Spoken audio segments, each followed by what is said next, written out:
नमस्ते, मी आता बेसनचा रस्सा बनवते आहे. त्याचं साहित्य दाखवते. हे चण्याचं पीठ आहे, बेसन 1 वाटी घेतलंय. ह्याच्यासाठी आहे ना 2 टोमॅटोची पेस्ट बनवून घेतली आहे. 2 अशी मोठी मोठी टोमॅटो घ्यायची आणि त्याची अशी पाणी न घालता पेस्ट बनवून घ्यायची.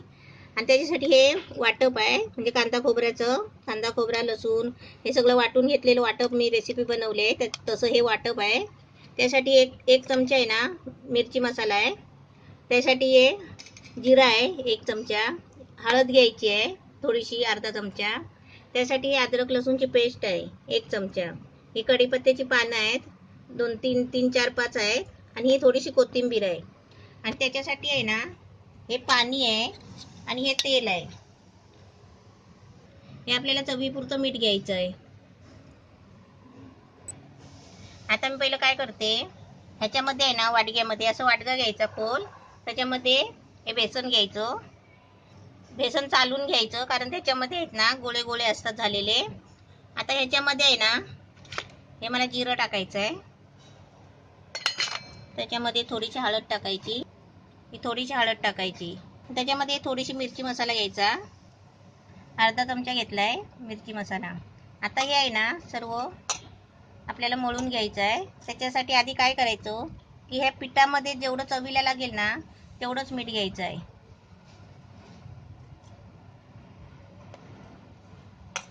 आता याचं मी पाणी ओतून आहे ना हे पीठ काढून घेणार आहे. चांगलं गोळा बनवायचा आहे.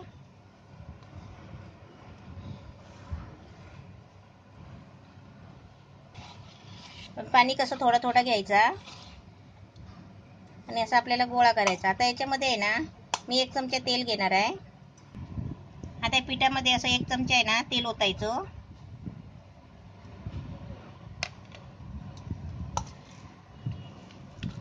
आणि आहे ना चांगला गोळा करून घ्यायचा.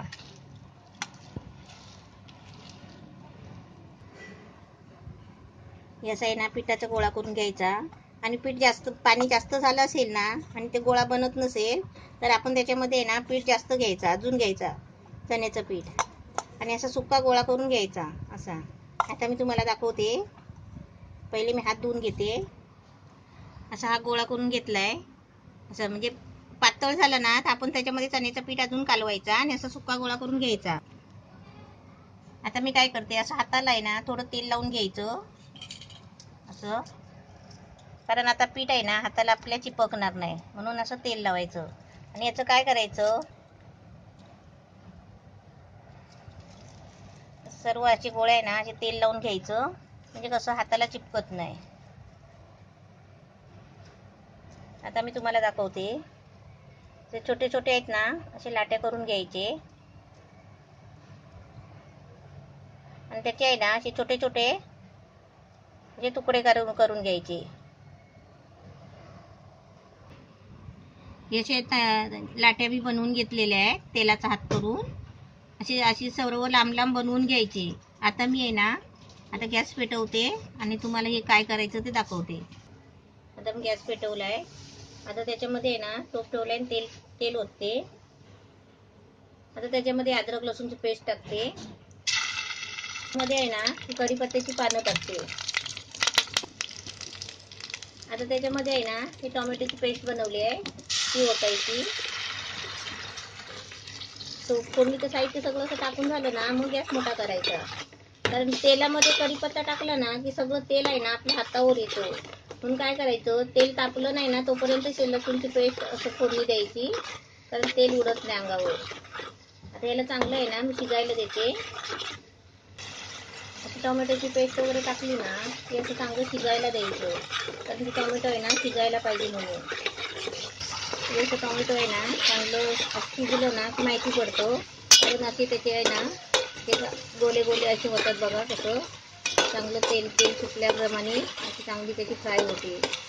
आता ह्याच्यामध्ये आहे ना मी वाटप टाकते, ते कांदा खोबऱ्याचं वाटप. आपण टायमाला वाटप बनवायचं असलं ना तर 1 कांदा, 1 खोबऱ्याचा तुकडा, लसूणची 4-5 पाकळ्या, थोडीशी कोथिंबीर असं घ्यायचं आणि वाटायचं.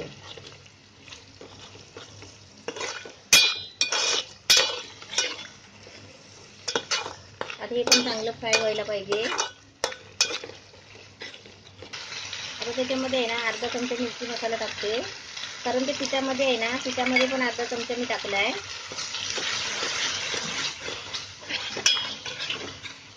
आता मी काय करते, जे मी आता हे लाट्या बनवल्यात ना पिठाच्या चण्याच्या, ते मी याच्यावर आता मी सोडते एक एक.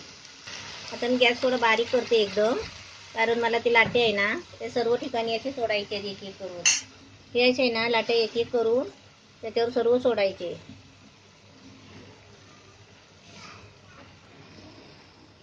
आता मी सर्व लाटे आहेत ना हे मसाल्यावर असे मी आता लावून ठेवले आहे. आता मी त्याच्यावर आहे ना 2-3 मिनिटासाठी मी झाकण ठेवते. आणि गॅस आहे ना एकदम बारीक केलाय, तो जरा मीडियमवर, म्हणजे थोडासा मीडियम करते, म्हणजे जास्त पण नाही, कारण जास्त केला तर मसाला करपेल. म्हणून थोडासा 2 मिनिटासाठी मी वाफ लावते. आता 2 मिनिटांनी झाकण खोलून आहे ना आपण काय करायचं, पहिलं त्याचे लाटे आहेत ना नरम होते ना, ते असे कडक झालेत काय बघायचे. हे बघा त्याचा मस्त असे कडक झाले आहे. आता काय करायचं, थोडं 2 मिनिटं अजून आहे ना, थोडं 2 मिनिटासाठी ठेवायचं, कारण एवढे पण कडक नाही झाले आहे, हे पिघलायला नाही पाहिजे. आता आपण झाकण खोलून बघूया. आपल्याला मस्त छान वाफ लागली आहे. आता आपण आहे ना हे असे सर्व मिक्स करायचे मसाल्यामध्ये अलगद. आणि आता आपल्याला पाहिजे तेवढं पाणी ओतायचं.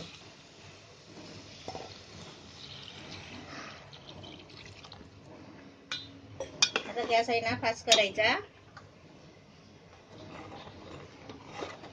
आणि आरामात आहे ना असं हलक्या हाताने ढवळायचं. म्हणजे आपल्याला घट्ट पातळ आहे ना जसं पाहिजे तसं बनवायचं. भातावर पाहिजे तर भातावर, भाकरी बरोबर पाहिजे तर भाकरी बरोबर, असा रसा बनवायचा. आता त्याच्यामध्ये आपल्याला चवीप्रमाणे मीठ टाकायचं.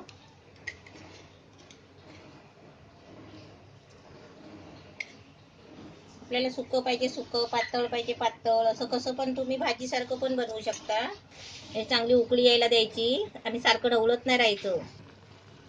अशी मस्त छान उकळी आलेली आहे बघा, अशी काढायची. 1-2 मिनिटं उकळी काढून घ्यायची आणि आपलं हे छान रेडी झालेलं आहे. आता मी तुम्हाला काढून दाखवते. गॅस बंद करते मी. आपण वरणाची कोथिंबीर टाकायची आणि आपण खायला सुरुवात करायची. हे आपण भाकरी बरोबर, चपाती बरोबर, भाता बरोबर, कशा बरोबर खाऊ शकता. आणि आता भाजी समजा नाही भेटली ना तर आपण 50 ग्राम 100 ग्राम पीठ आणायचं चण्याचं, म्हणजे बेसन आणायचं आणि अशी मस्तपैकी भाजी पण बनवू शकता, भातावर पण बनवू शकता आणि सुकी आहे ना थपथपीत पण अशी भाजी करू शकता.